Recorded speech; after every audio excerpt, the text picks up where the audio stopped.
सरस्वती शिक्षा समिति पाली द्वारा संचालित ऑनलाइन क्लासेस में आपका स्वागत है। आज हम बुक रिजोल्यूशन का चैप्टर 4 फुटप्रिंट्स विदाउट फीट पढ़ेंगे। इस चैप्टर को पढ़ने से पहले इस स्टोरी के बारे में हम थोड़ा समझ लेते हैं। ये स्टोरी है ग्रिफिन की, जो कि एक साइंटिस्ट है जिसने एक के बाद एक प्रयोग किए और अपने शरीर को ट्रांसपेरेंट बना लिया, इनविजिबल बना लिया। और इनविजिबल होने के बाद जो उसकी इनविजिबिलिटी थी वह समाज के लिए काम में आई या वो खुद ही किसी मुसीबत में फंस गया, ये तो हमें स्टोरी पढ़ने के बाद ही पता चलेगा। तो चलिए शुरू करते हैं इस स्टोरी को। The two boys stared in surprise at the fresh muddy imprints of a pair of bare feet. दो लड़कों ने एक जोड़ी नंगे पाँव के ताजे कीचड़ भरे निशानों को आश्चर्य से नजर गड़ाकर देखा। What was a barefooted man doing on the steps of a house in the middle of London?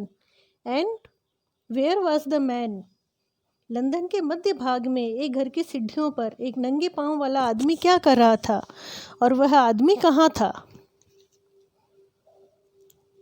As they gazed, जैसे ही उन्होंने एकटक देखा, a remarkable sight met their eyes. एक आश्चर्यजनक दृश्य उनकी आंखों के सामने आया। A fresh footmark appeared from nowhere. न जाने कहाँ से एक ताजा पाँव का निशान प्रकट हुआ।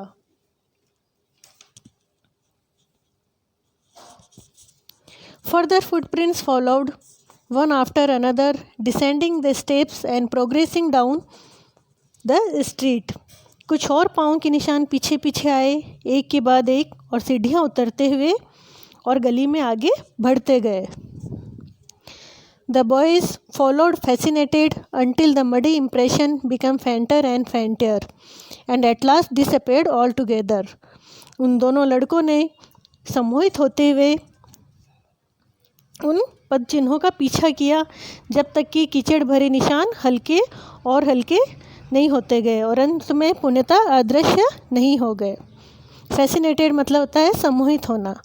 The explanation of the mystery was really simple enough. Mystery मतलब रहस्य, एक्सप्लेनेशन मतलब व्याख्या। इस रहस्य की जो व्याख्या थी वह बहुत ही सरल थी। The bewildered boys had been following a scientist who had just discovered how to make the human body transparent. bewildered मतलब होता है हक्के बक्के रहना। ये जो लड़के थे, हक्के बक्के लड़के, ये एक वैज्ञानिक का पीछा कर रहे थे जिसने उसी समय खोज की थी कि मानव शरीर को पारदर्शी कैसे बनाया जाए। ग्रिफिन द साइंटिस्ट, ग्रिफिन जो वैज्ञानिक था, had carried out experiment after experiment, उसने एक के बाद एक प्रयोग किए। To prove that the human body could become invisible, ये साबित करने के लिए कि जो मानव शरीर है वह अदृश्य हो सकता था।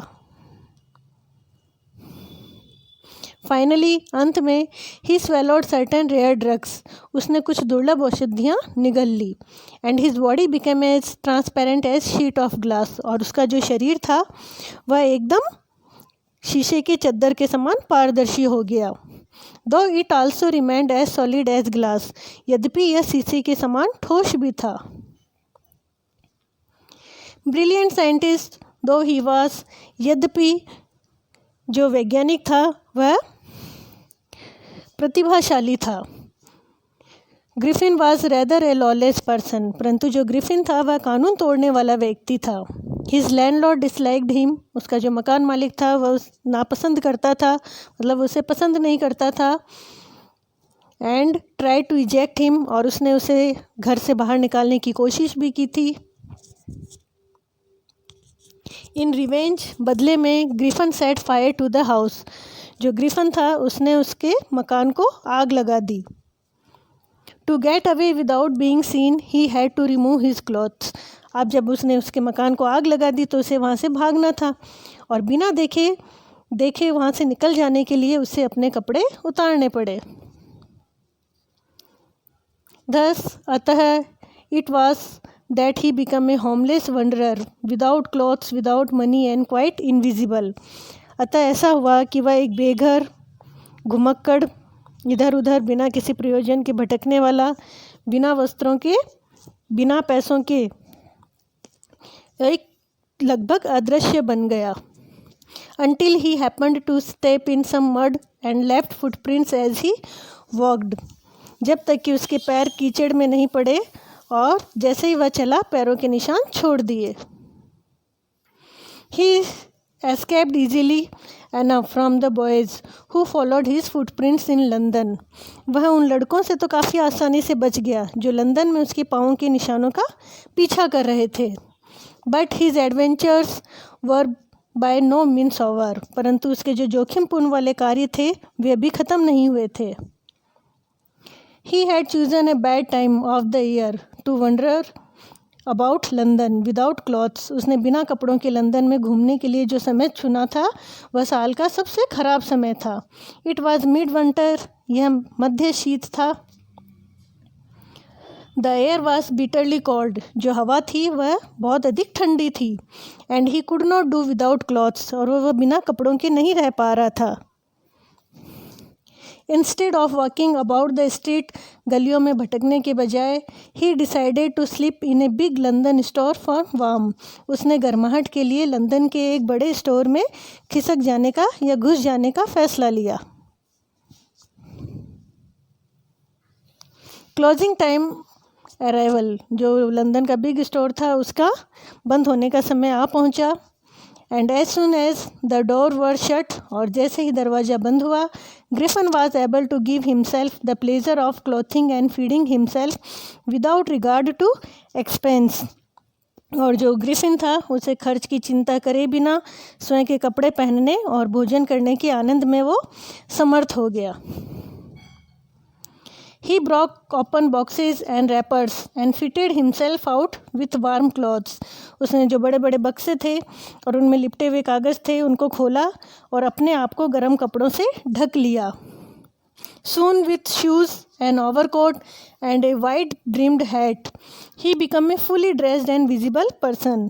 शीघ्र ही वह जूतों, एक बड़ा कोट, एक चौड़ी किनारे वाली टोपी के साथ पूरी तरह से कपड़े पहने हुए एक दृश्य व्यक्ति बन गया।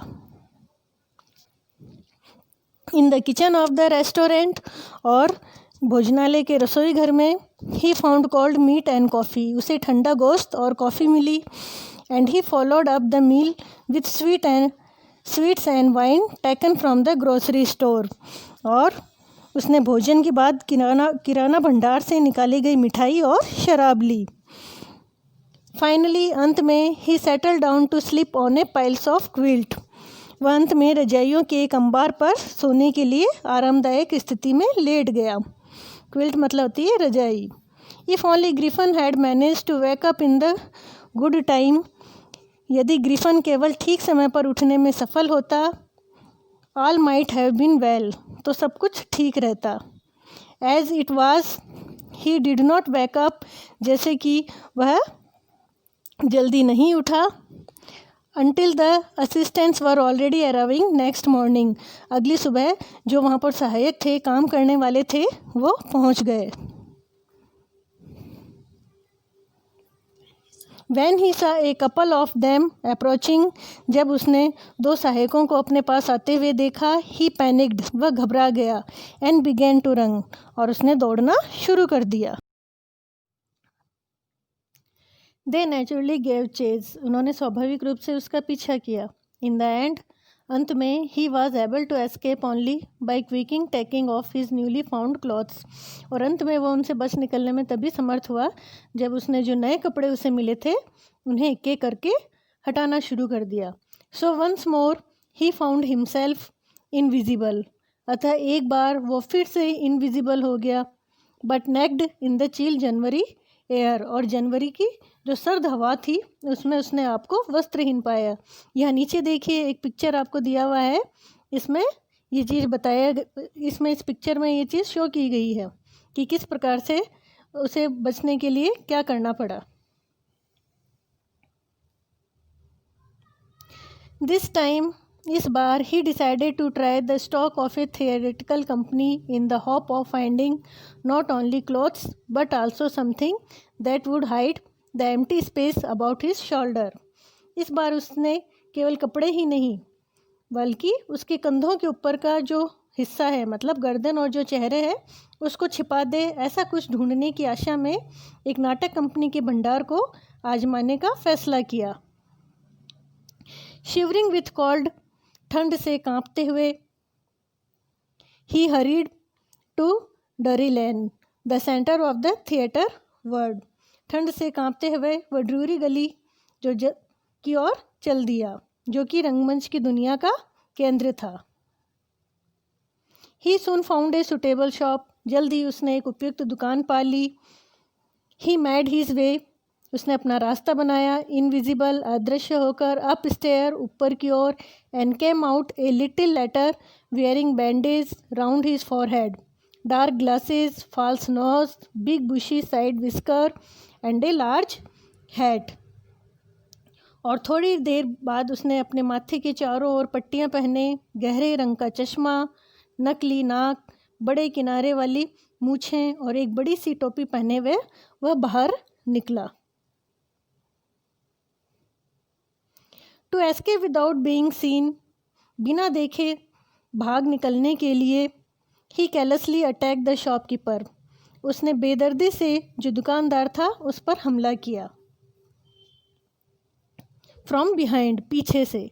After which he robbed him of all the money he could find, उसके बाद जो भी पैसे वो वहाँ से ले सकता था या लूट सकता था वो उसने लूट लिए। Eager to get away from the crowded London, he took a train to the village of Iping, भीड़ भरे लंदन से निकल जाने के लिए आतुर उसने आइपिंग के लिए एक रेलगाड़ी पकड़ी। Where he book 2 rooms at the local inn, और वहाँ उसने स्थानीय सराय में 2 कमरे बुक करवाए। The arrival of a stranger at an inn winter was in any case an unusual event, किसी भी अजनबी का इस तरह से एक सराय में आना एक असाधारण सी घटना थी, वह भी सर्दी के समय में। ए stranger of such uncommon appearance, एक अजनबी जिसका एक अजीब सा पहनावा था और अजीब सा जो दिखता था। सेट ऑल टंग्स वैगिंग, उसने सभी की जो जीभ थी वह मतलब लोग तरह तरह की उसको लेकर बातें करने लगे, लोग उसके बारे में बातें करने लगे। आज के इस वीडियो में हम इतना ही करेंगे। इसके आगे का हिस्सा हम इसके सेकंड पार्ट में पढ़ेंगे। इसके डिफ़िकल्ट वर्ड्स आगे दिए हुए हैं, उन्हें आपको अपनी नोटबुक में लिखना है और आपको PDF फाइल भी इसकी उपलब्ध करा दी जाएगी, आप वहाँ से भी उन्हें लिख सकते हैं। लास्ट बट नॉट लिस्ट, ये चैनल जो है ये आपका अपना चैनल है, प्लीज़ इसे सब्सक्राइब कीजिए, वीडियो पूरा देखिए, उसे बीच में है मत छोड़िए। Thank you.